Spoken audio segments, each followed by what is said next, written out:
We invite on the dais Mr. Arvind Singhal, Chairman, Technopack Advisors, as moderator, and Mr. Sanjay Lalbhai, CMD Arvind Limited.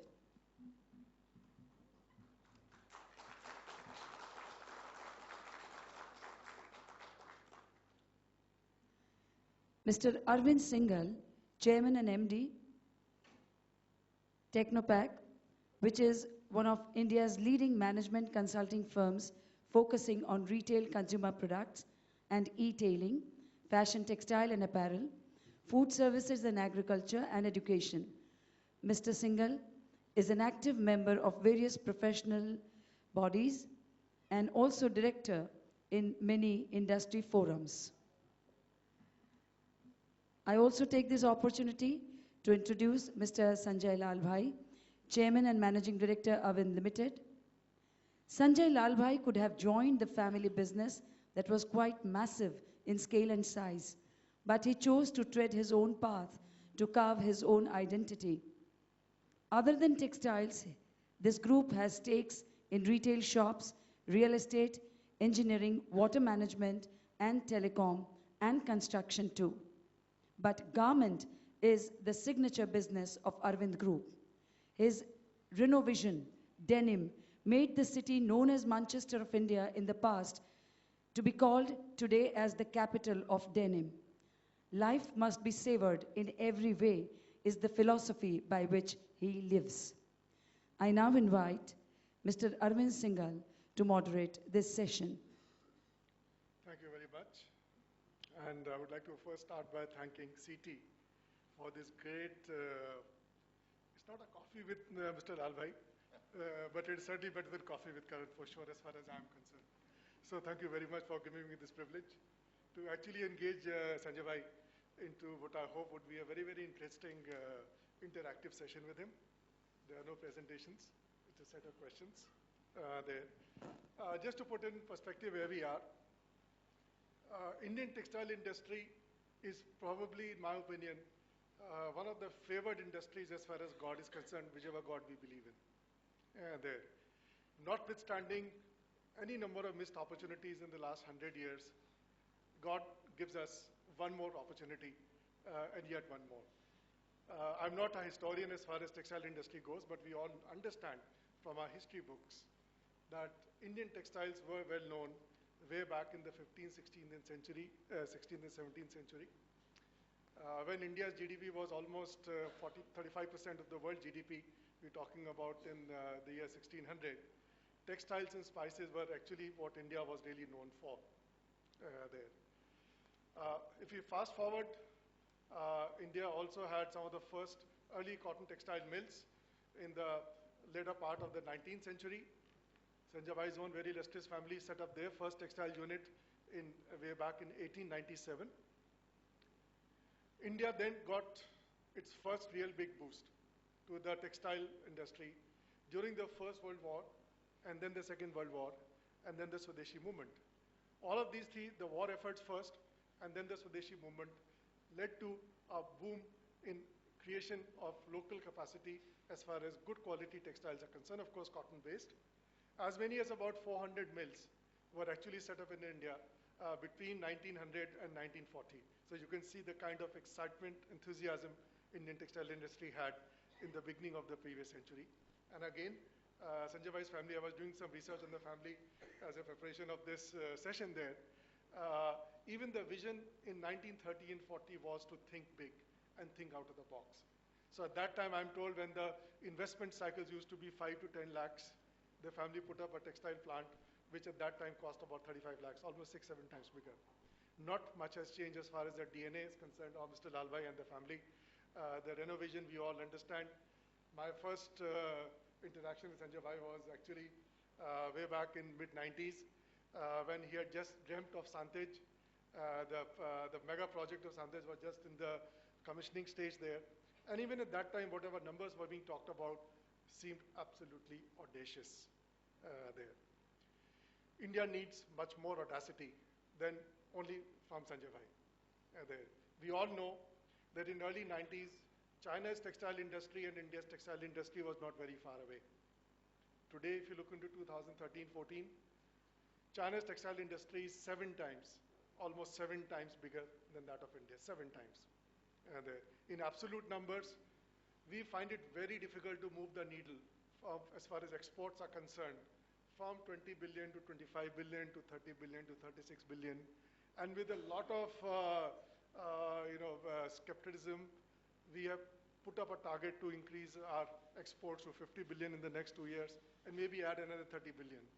We know China does more than $260 billion in exports even now and continues to grow despite whatever we know that their currency is appreciating, the labor cost is also getting very, very high. China's labor availability is shrinking despite all of those constraints. China still adds much more every year to its textile juggernaut than what India is only dreaming right now.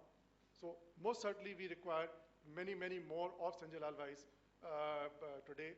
We need more role models as far as India goes, who can think audacious, who can think big, who can think scale, and scale not by Indian standards, scale by international standards, so that we should at least say that it's not that we are big. We should say we are actually competing with China as far as global market is concerned. And final competition will only be when our size of exports of the global market actually goes from the current $36 odd billion to at least $100, $150 billion in the next few years. Only then we can even say that we are somewhere close to that. So this is the broad perspective where we are at a very, very important cusp of India's textile industry and history. There are opportunities galore. We know that the opportunities are there in the conventional textiles, in advanced textiles, technical textiles, everywhere.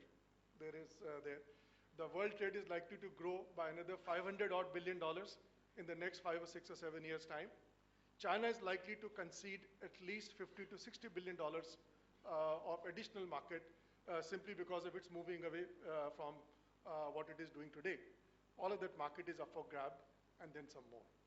So with this background, Sanjay bhai, my first question to you is that where has India really missed the bus in the last 20 years?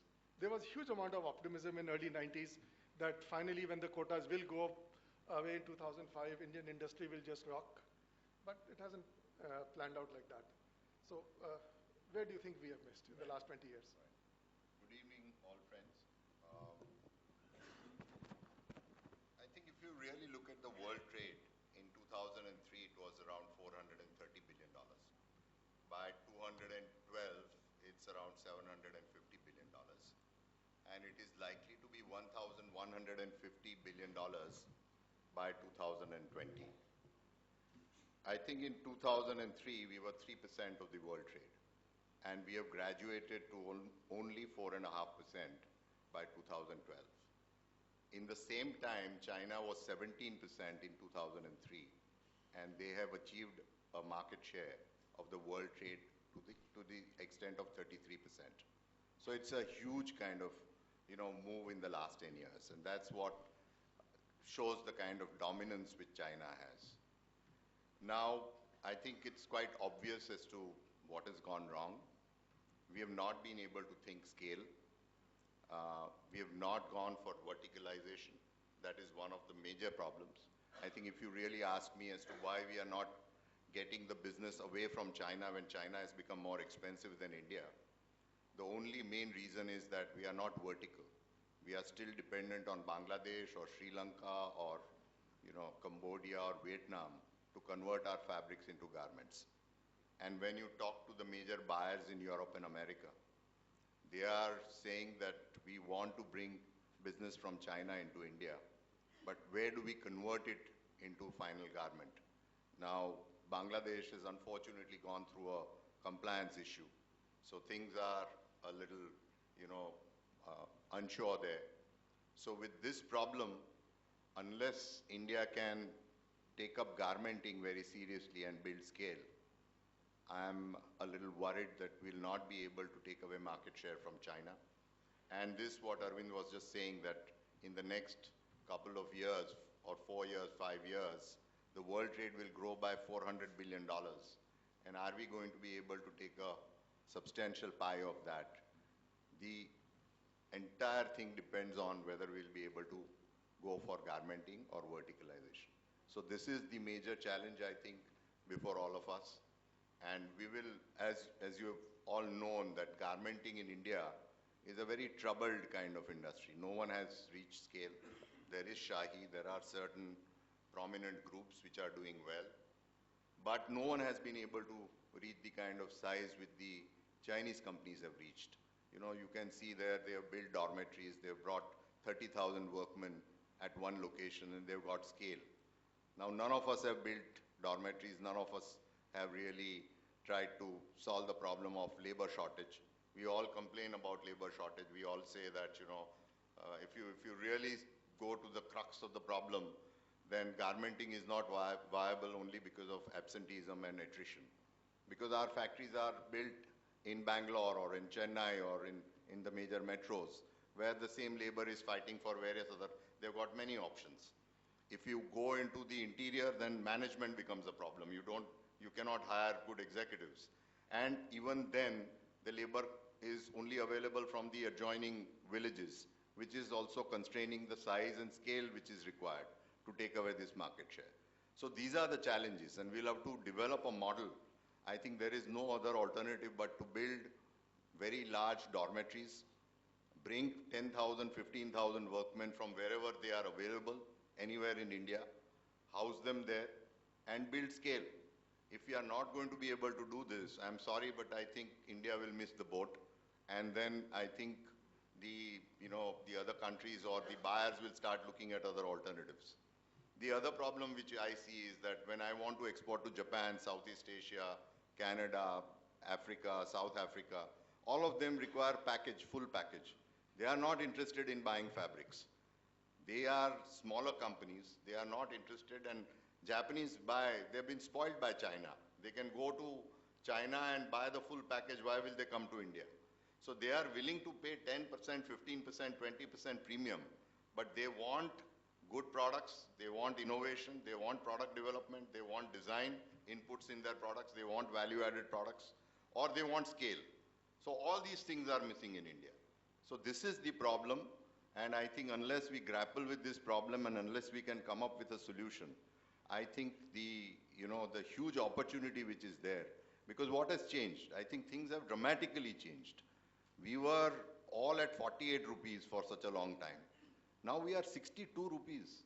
We were just doing one modeling and we came to the conclusion that even if I had to supply a pair of jeans to Walmart, I will get a 30% ROCE in my garmenting factory. We are that viable. Now the question is, can we create scale? Can we build a factory which will do 20 million garments and not, anyone? I've been talking because I'm supplying fabrics to all the major converters in India. They are all talking about we are building a new capacity, 100,000 garments a month. Now, if you are going to think this scale, then you are never going to be able to take away this market share which we are all talking about. And as Arvind was rightly saying, we are $33 billion last year. This year we may, achieve 35, 36. But we are just, very, very slowly growing in this market where we are one of the most competitive countries in the world. So this is the major issue. And I'm sure that we will find solutions. I'm sure that the young generation will rise to the occasion. We'll see the kind of things which China has done. there is no rocket science here.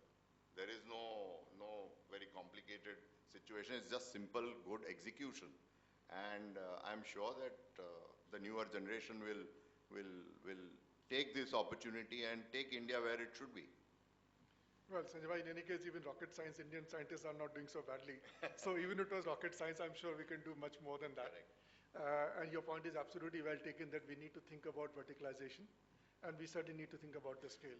But don't you think another challenge for India, which is also an opportunity, is far too long India has actually been knowingly, unknowingly focused only on one fiber, which is cotton, whereas we know that almost 60-65% of the world market is actually through man-made fiber and blends.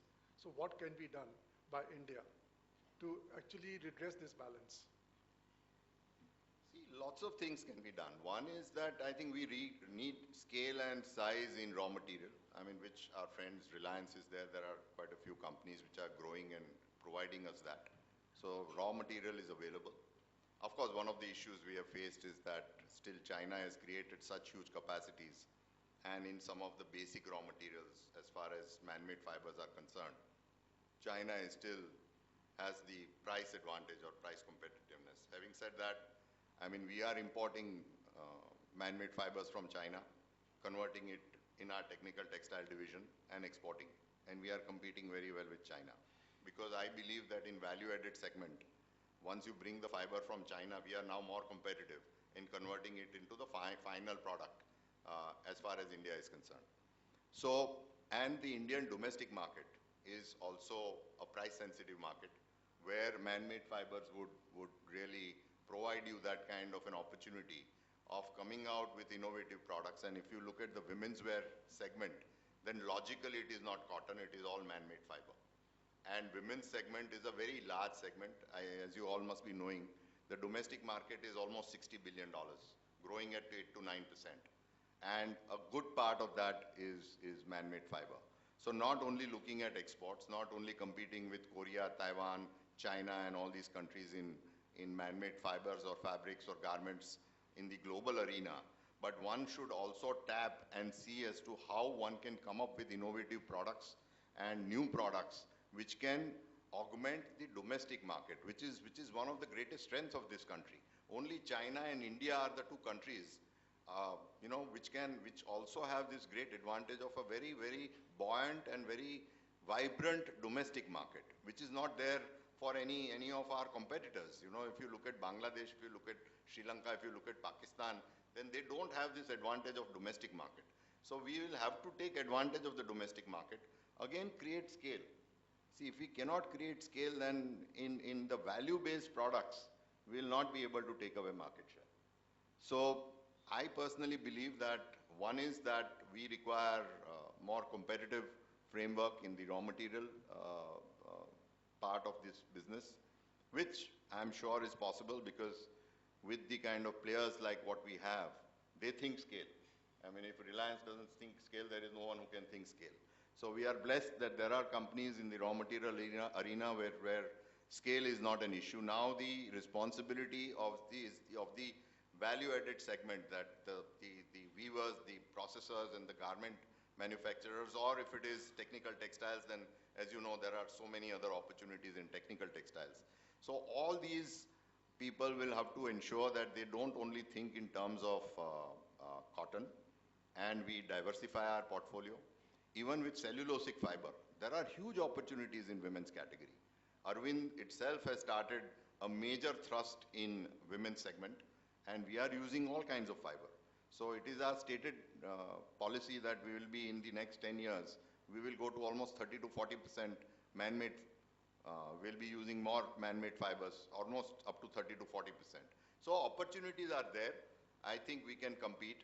Wherever there are technology gaps or wherever we need to, or there is some kind of an IPR involved, then we should join hands with Taiwanese companies, Korean companies, Japanese companies, and bring those joint ventures to this country and don't reinvent the wheel and make this entire new opportunity, make it into a substantial opportunity. I'm very glad that you brought up the subject of domestic market opportunity, because almost every conference I go to, every interaction I have with the government of India, it's always only about export. And we have a $60 billion domestic market, which actually can be stimulated to much more. And when you see automobile sector, when you see telecom sector, there are so many sectors where the market has really grown much, much faster than the GDP growth rate. What do you think can be done for stimulating domestic demand? Scale is one part, certainly. Product development innovation also is there. Is there something more to that? See, let's look at the domestic market. You know, the retail and as I was just saying, that the total textile clothing is $60 billion, growing at 9%. Now the apparel and the retail segment is $40 billion, out of which around 16% is the organized retailing, and which is growing at around in double digits, 20 to 30%, you know. So that's the fastest growing segment, the organized retail part of it, which is only $6 to $7 billion as of now. Now, if you really study the history of various countries which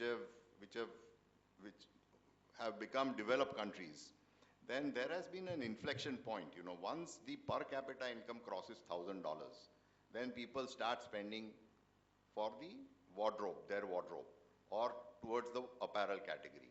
And when the per capita income crosses $2,500, which has happened in China, there is a huge shift in spending on their wardrobe.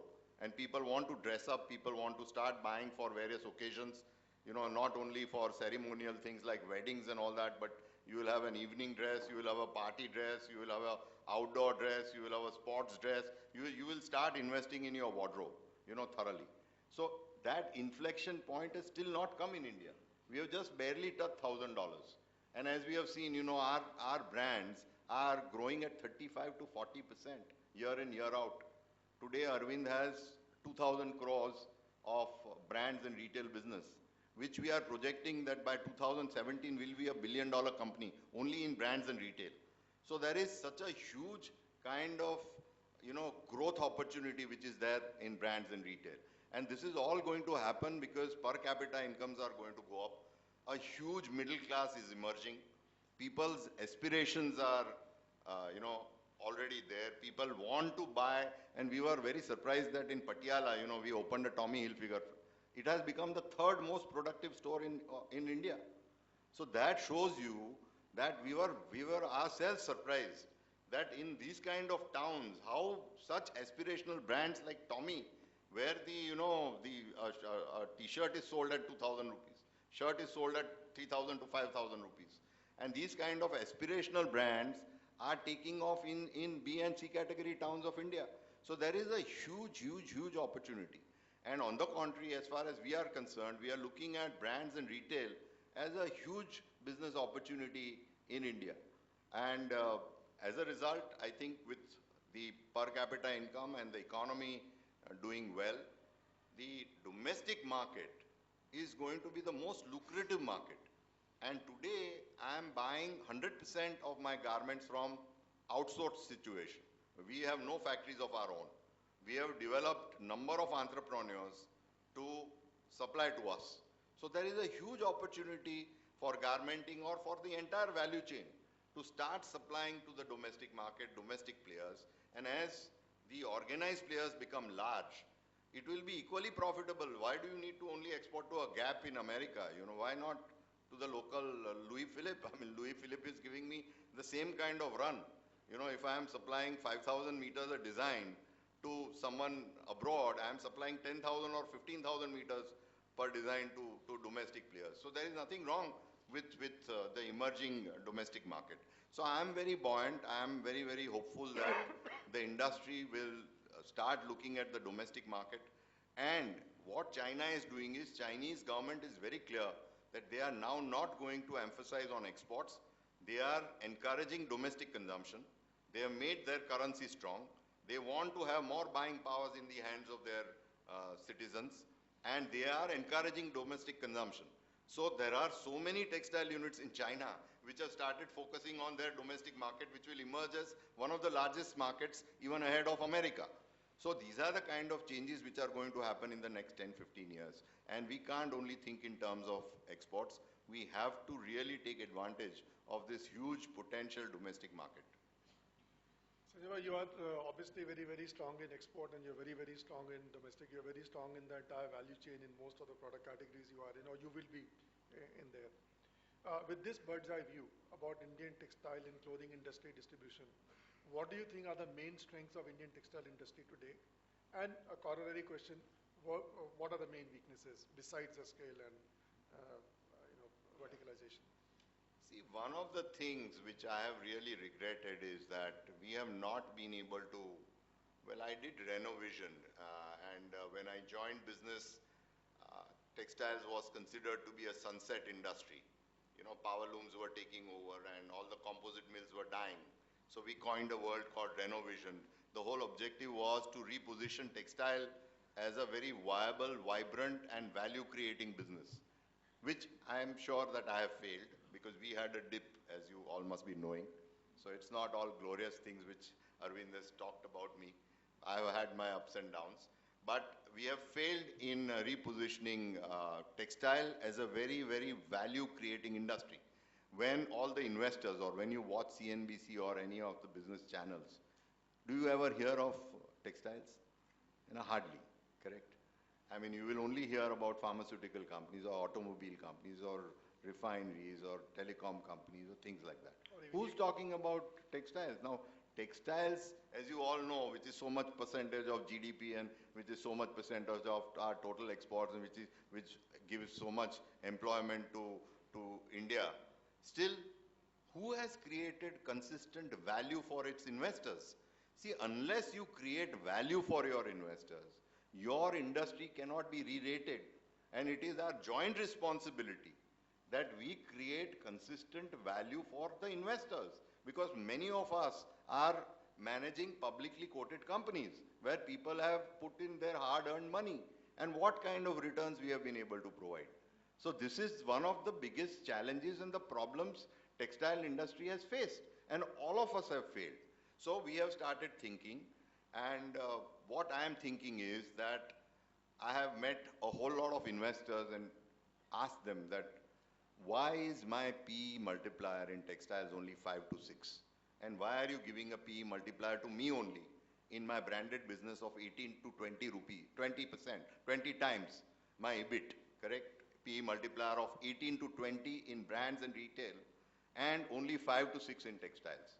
The answer is very simple. There is no rocket science again here.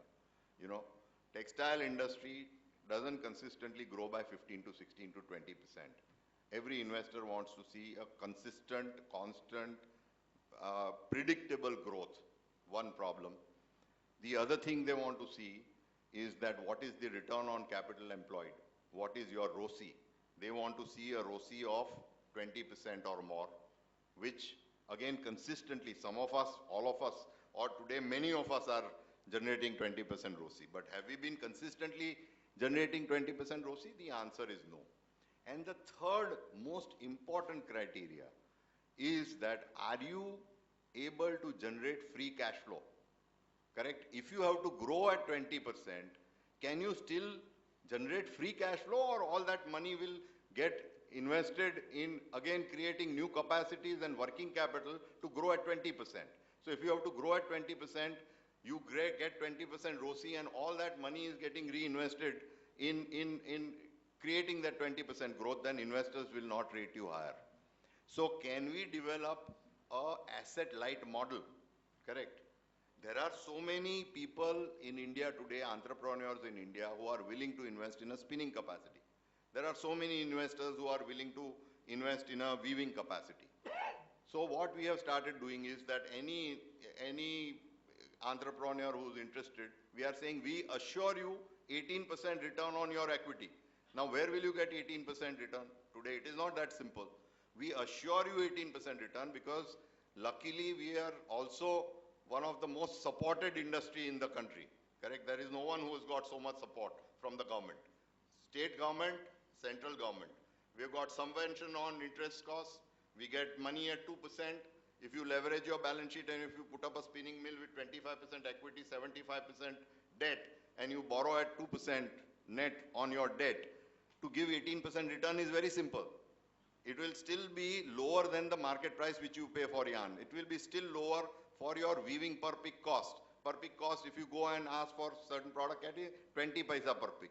If you give 18% return, I am getting at 14 paise. Correct? So why do you need to create assets? In your books, create assets, let other entrepreneurs earn, create this entire network. You only invest in value-added areas of processing, invest in distribution, invest in building capabilities on products, product innovation, design innovations, going closer to the becoming more, customer-centric. So large companies need to do this.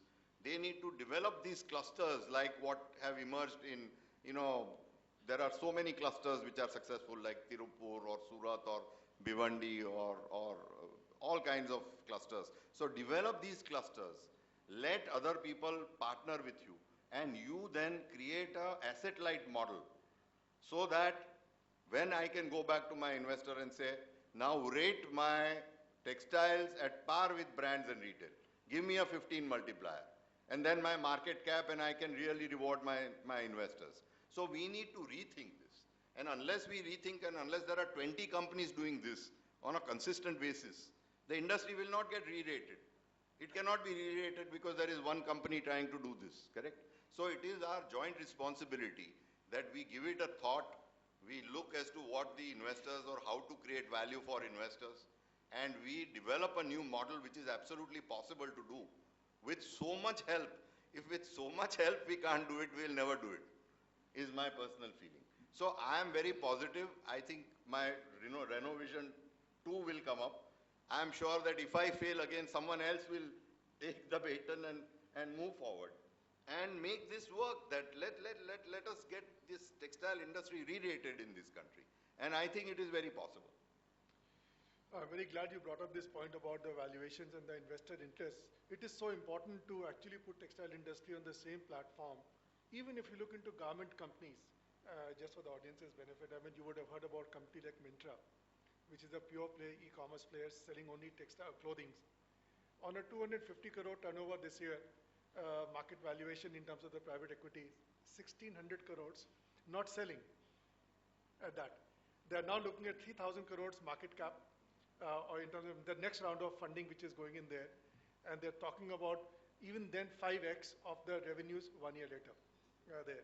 So yes, absolutely, industry also has to do a lot in terms of re-rating itself before the investors re-rate it. Which brings me to the next question. Why should India? And again, so many times I have personally seen, you might have also encountered, we always end up competing ourselves or comparing ourselves with Bangladesh. If this year they're doing 20 billion, we're doing only $18 billion in garment exports, or Sri Lanka, or Vietnam, or Myanmar.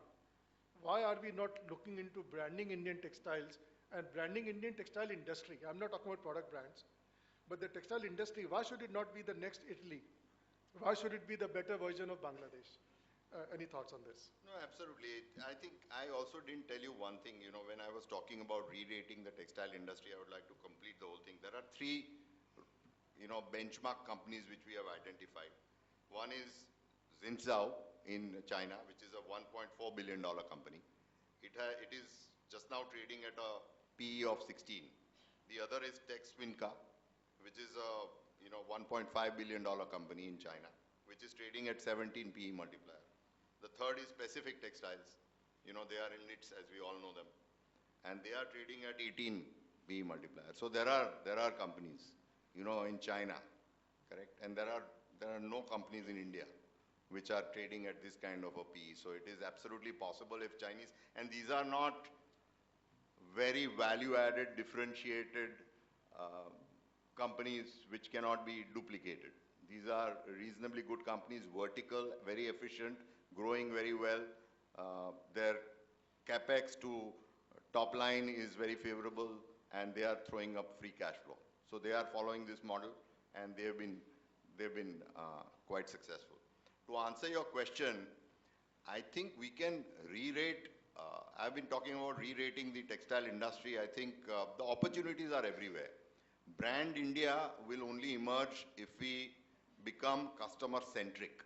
We'll have to first find out, and if we are going to boast about Brand India, and if we want to compare ourselves with the more differentiated, value-added products coming from, let's say, Italy or any of the European destinations, we'll have to invest in product development and design.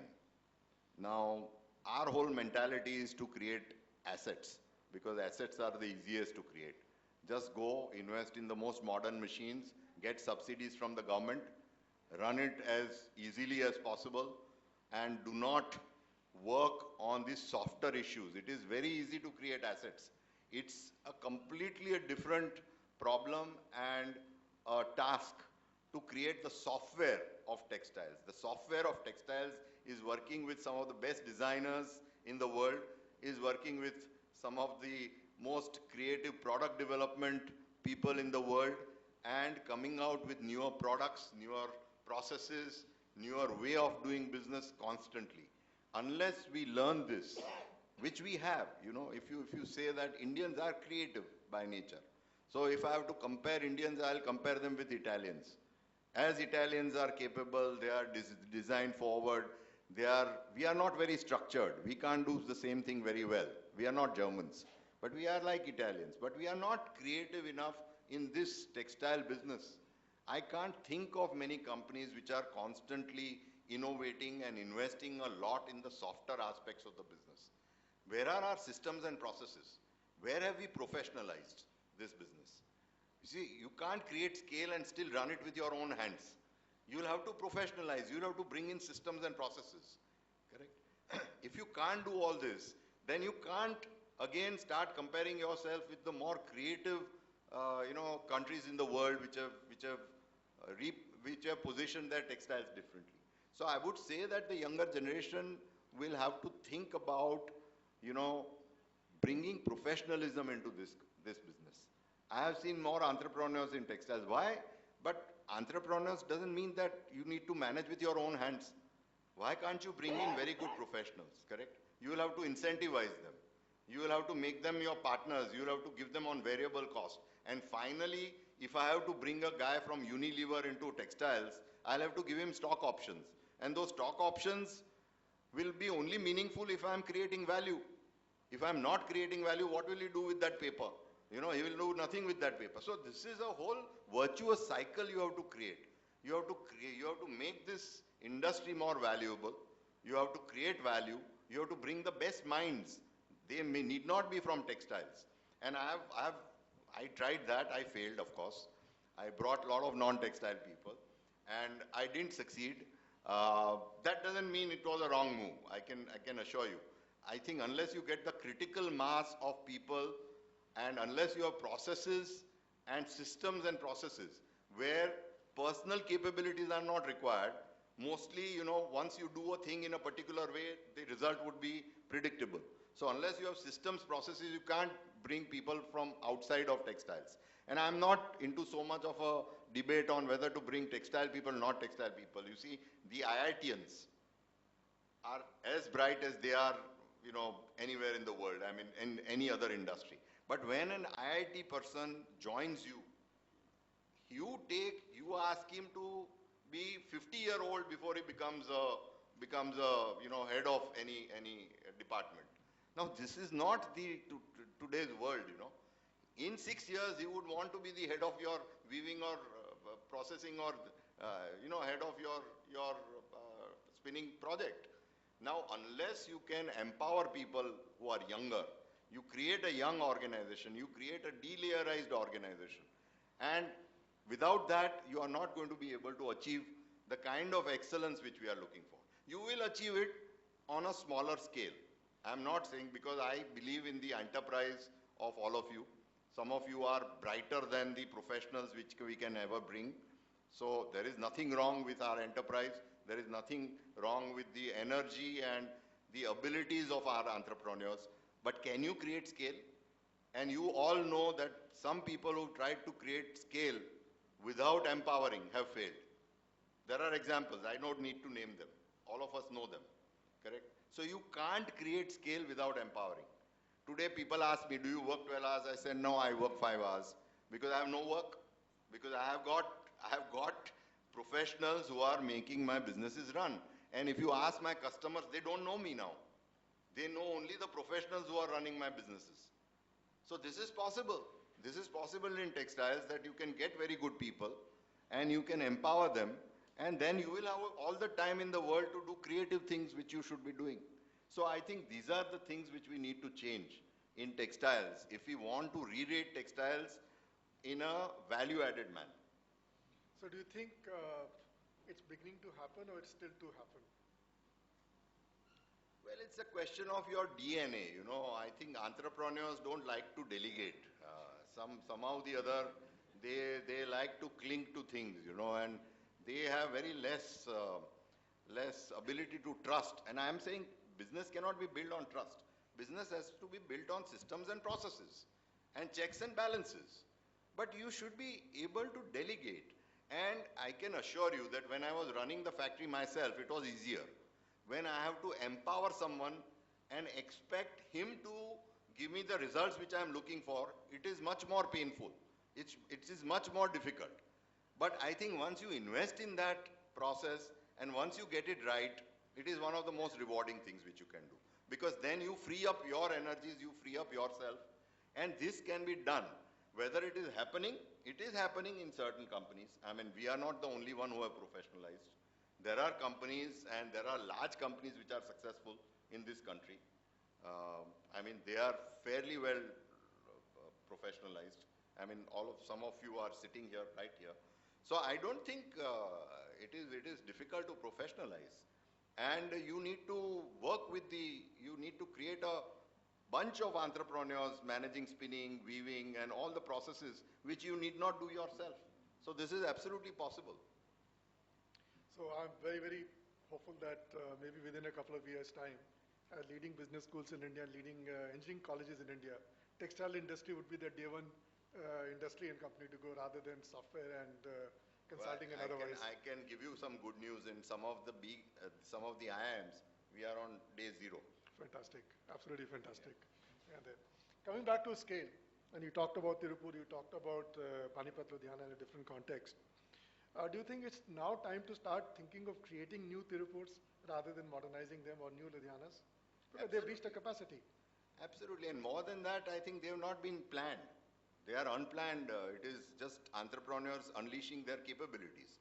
But the government has not planned it. I think there is no infrastructure which has been worked out. Environment has been given a major pass. And that is not the way to create scale. So I think there is a huge need to create world-class infrastructure. And once you create world-class infrastructure, then scale is possible. So there is a great need to do this.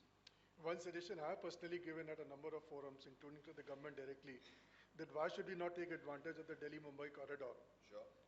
It's a huge amount of investment going in there. There's a huge amount of support also coming in from Japan in particular. Yeah. And why should we not create new textile cities strategically located? So would you wish to champion that cause as well? When we're talking about the textile parks, they're good schemes. There's nothing against them.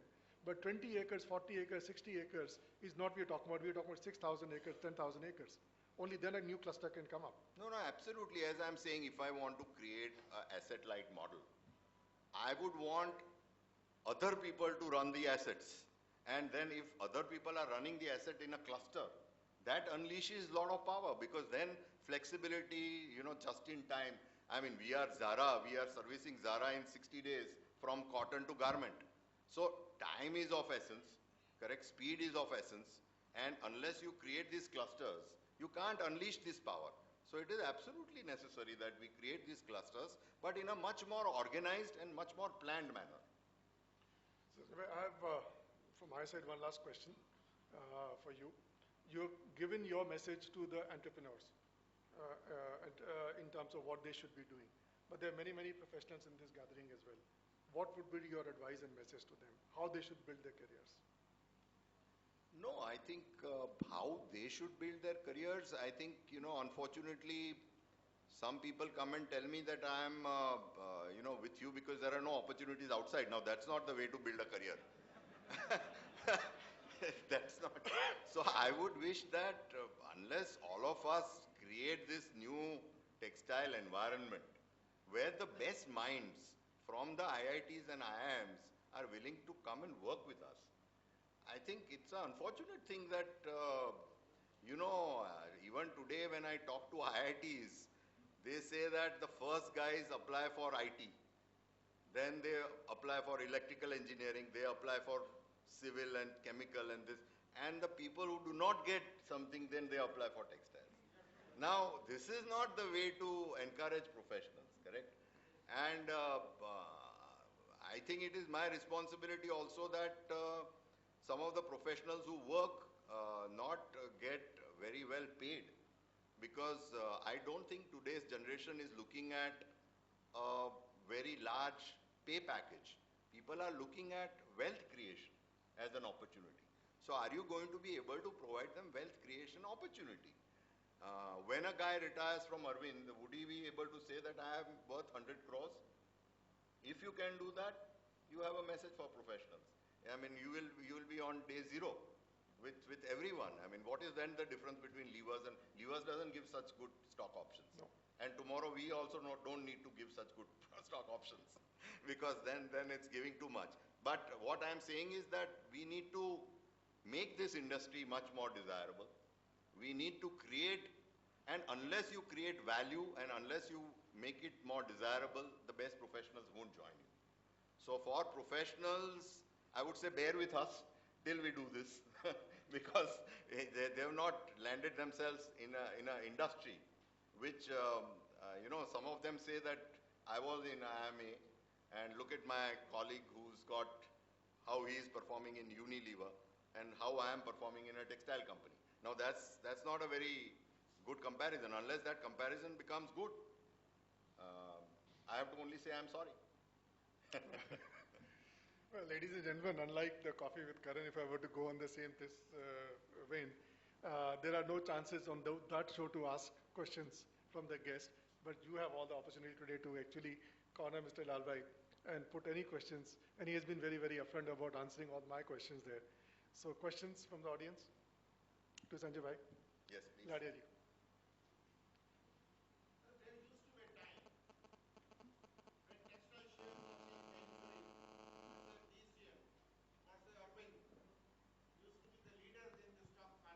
Right.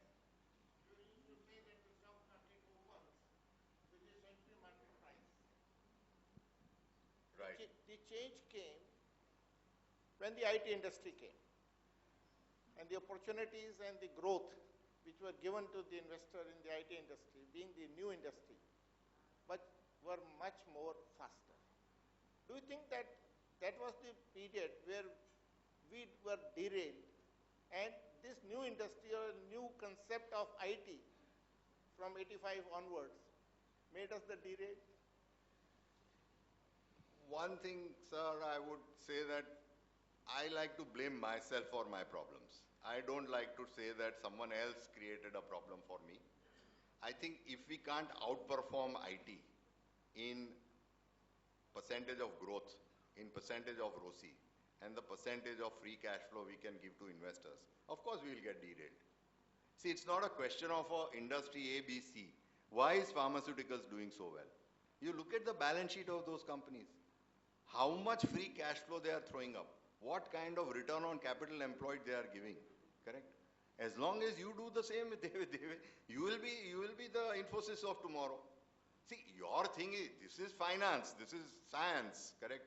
You need to match any other industry on these financial parameters.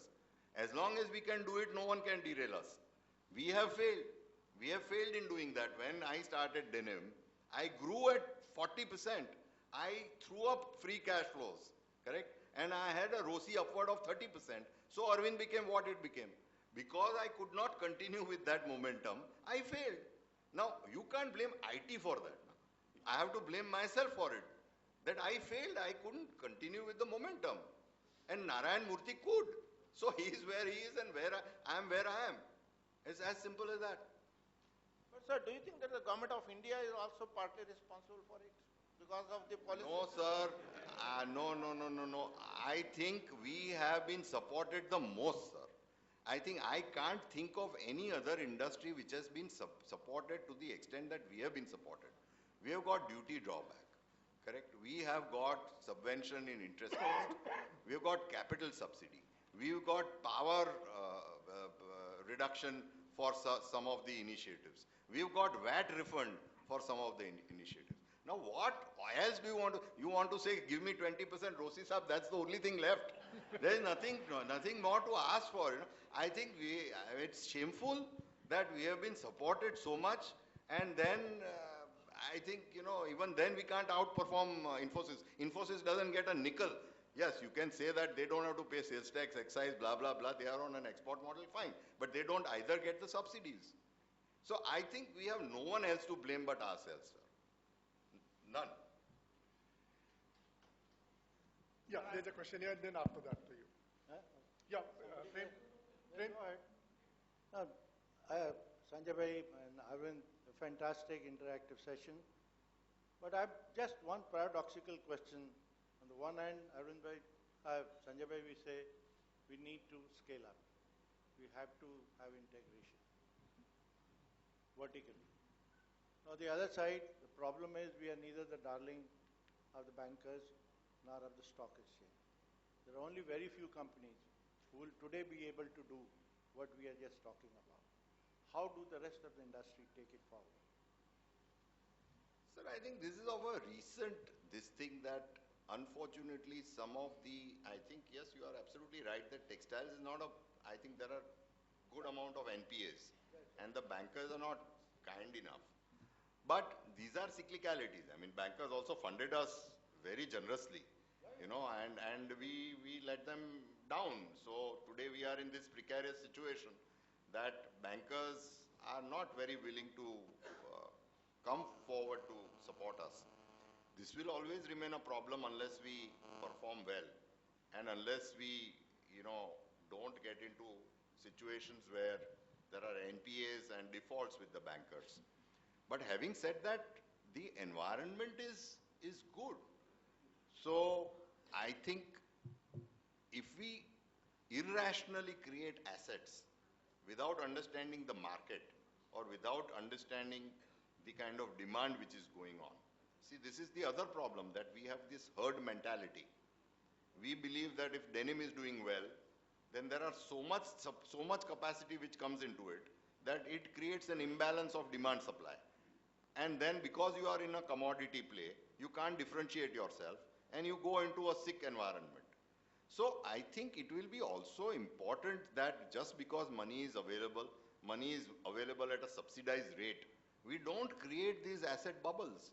We take this, you know, initiative of understanding an opportunity thoroughly and then only make investments.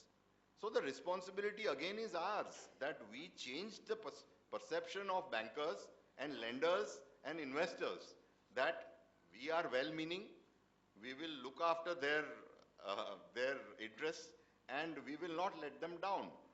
But I think this will all change because I think some of the companies are started doing very well. Some of the companies are, I mean, even the garment industry, which was really in a bad situation with 62 rupees, many of them have started doing pretty well. So I'm sure that this will turn. I think the question is, when the situation turns, ample money is available, what do we need to do? How do we need to, where do we need to build assets? Who needs to do what? Larger companies have to do something. Smaller companies or entrepreneurs can work with the larger companies rather than set up their own, because everyone can't build all capabilities. See, this is another thing, that when I ask someone, he feels, no, when this man is giving me an assured return, there must be a higher return. So I don't want to work with him on an assured return, you know. I would rather be an entrepreneur on my own. Now, everyone trying to do everything also slows down the progress of everyone. So I think what I have been talking about is absolutely doable, but we'll have to all change and we'll have to partner much more. We'll have to learn to work in a cluster. We'll have to not overtrade and trade cautiously, but at the same time, it is possible to grow at 15-20% and create a very valuable business for ourselves in this industry. There's a question there. Hello. Yeah, just behind you. Sir, I'm Arun from Fiber to Fashion. US and European apparel brands and retailers have a very vibrant online retail section. Why is not the same with Indian brands? Retail? I'm sorry? Online retailing. Oh, online retail. You see, I think we are, you must have known that now China is emerging as one of the largest e-commerce market in the world. They are overtaking America. So I am very, I was just with the McKinsey group and with Noshir, who's the director of McKinsey, and he told me, Mr. Lalbhai, before you keep on creating more assets and start opening more and more retail shops, which we are doing, be careful. There is going to be a disruptive thing which is going to happen because of e-commerce. The newer generation is so savvy on computers and they are not going to take the trouble to go and shop in a mall. So be very careful before you keep on creating more and more retail shops. So I think this disruption is going to come in India. The question is when, correct? And with 4G coming in, with better connectivity, and with the newer generation not wanting the inconvenience of going and buying from malls in our terrible traffic and terrible infrastructure, I think it's just a question of time before e-commerce is going to boom in India. So we are backing e-commerce dramatically, and we believe that is the business of the future. Thank you, sir. Sanjay bhai, you didn't have McKinsey any money for this advice. I would have gladly given that to you a year ago. Right. No, I didn't pay. Factory of the world at one point of time. Are we mentally suitable to that, or we look in between customization, branding, and scalability? See, I think the world will keep on changing, and we'll have to adapt. Just because there was mass production and value-based merchandise, which was the craze, or which is the craze today, and which is the 60%, 70% of the market. But in next 20 years, what's going to happen, we'll have to all be careful and see. And I think customization is going to be the next wave, because after people buy brands, people are going to say, now I want to design my own wardrobe, because I'm clever enough. I don't want to rely on the credibility of a brand. I want to be creative, and I want a solution myself. I want to create my own wardrobe. So customization will become a very large part of tomorrow's business. Now, how large will it become? It's a crystal ball, looking into a crystal ball. So I don't know the time and the speed with which it is going to happen, but it is going to happen. And these may happen concurrently. So there would be large-scale, mass-produced goods which will be right for masses and certain segments of population, and there would be a certain segment which will get very, very, badly spoilt by customization, which is going to allow them to design their own wardrobe, and they are going to get all solutions sitting at home. So both these extremes are going to coexist, is what we believe. And Arvind itself is going into the next wave of customization, where we are saying the best fabrics in the world are available to you, and factories which are going to make customized suits. We have just signed with a Japanese company, correct? So every suit is going to be customized in a factory, correct? And it's an assembly line, but it has a technology where your measurements, and the measurements are taken on an iPad, correct, without touching you, and there are no mistakes. And then it is cut on an automated, computerized machine, so there are no mistakes again in cutting. And there will be a customized suit at 1/4 the value of a Kanali available to you with Kanali fabrics, correct, customized and delivered at home. So this is where the industry is going. This is what is going to be the future of tomorrow's customized solutions for tomorrow's customers, not in India, globally. And India can take a phenomenal, I can launch my customized brand called Create on the 5th Avenue in New York, correct? Because my factory is sitting in Bangalore. And I'll be 100 times more competitive than anybody else who's trying to do this. So tomorrow's world is very exciting, and it is going to use all these technologies and dramatically change tomorrow's, and service tomorrow's customer. I'll just add a couple of points to this, a personal anecdote. My son actually makes a personalized pair of jeans, not only for Indian customers, for overseas. But what he mentioned to me recently was two of his oddest customization requirements. A customer in some part of South America wants emerald buttons. The other customer in Zurich wants actual bullet holes in the pair of jeans as a part of custom. So that's about how extreme customers can be. But manufacturing may not necessarily be fully customizable, I think, to the unit of one, but marketing most certainly would be. As the world moves to e-commerce, every individual is empowered with a retail shop in her hands, a smartphone. Interface design, product assortment selection for that customer, pricing for that customer is certainly within the realm of reality within the next couple of years' time. So that is the way customization is moving, at least as far as marketing is concerned. Vinodji. A mic here, please. हाँ बोल दीजिए आप जोर से बोल दीजिए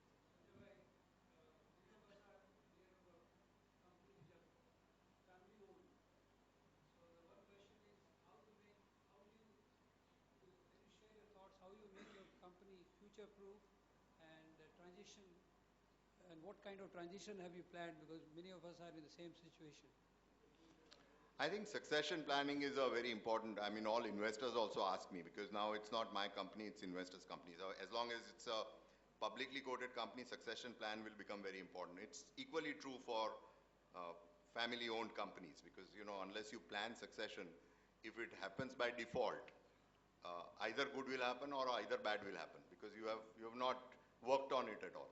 So I think I would say that on complete merits, one will have to decide as to who's going to succeed the business after the the veteran has retired or is in the mode of retiring. It is imperative that succession plan is made public. You give that person a chance to prove himself, and he has to be groomed and mentored. So there is no, I mean, it is a process, and that process has to be followed. And it is never very easy to mentor your own family, because you have to also be able to tell them the hard facts in life. And when they don't perform, you should have the ability to reprimand them. So unless you do that and wear that mantle, I think you will fail in your responsibility. So it's a responsibility of every senior person who's likely to retire, that he leaves behind a legacy, or he leaves behind a management which is even more capable of managing and inheriting what is already existing. Or otherwise, if you can speak louder. Yeah.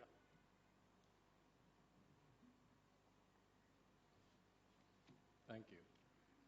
My name is Rajiv Arora, and I have met Sanjay Bhai a long time back. My question is a little bit outside India. I come from Africa, so my interest always prevails. As you have been in Africa and you've known Africa, there have been linkages with you.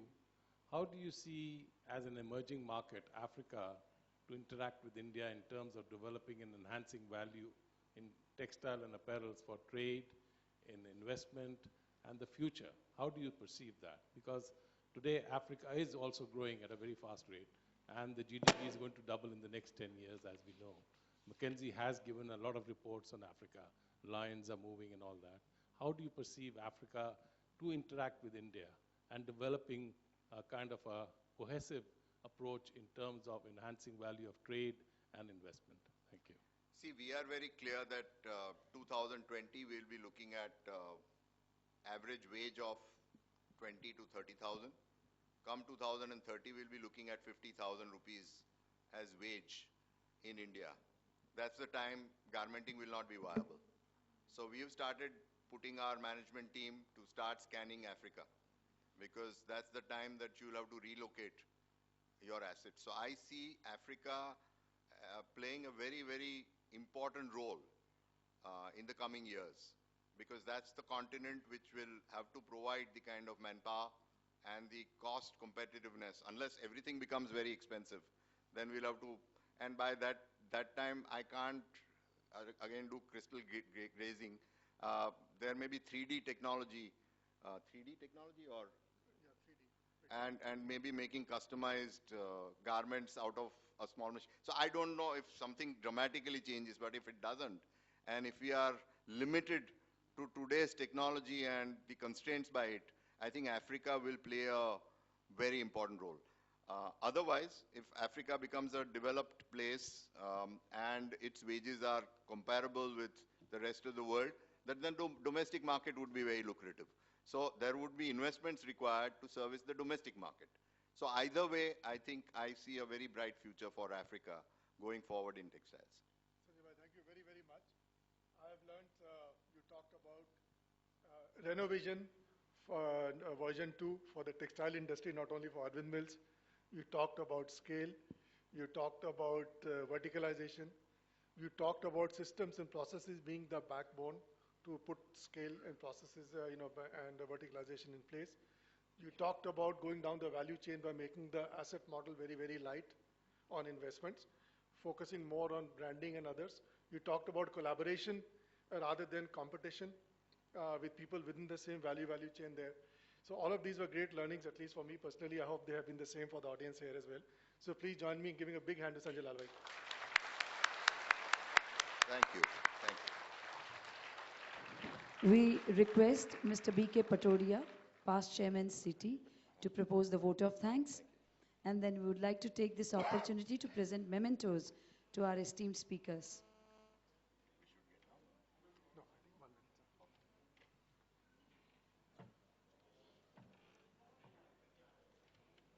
We request Mr. Prem Malik, Chairman City, to present a memento to Shri Sanjay Lalbhai.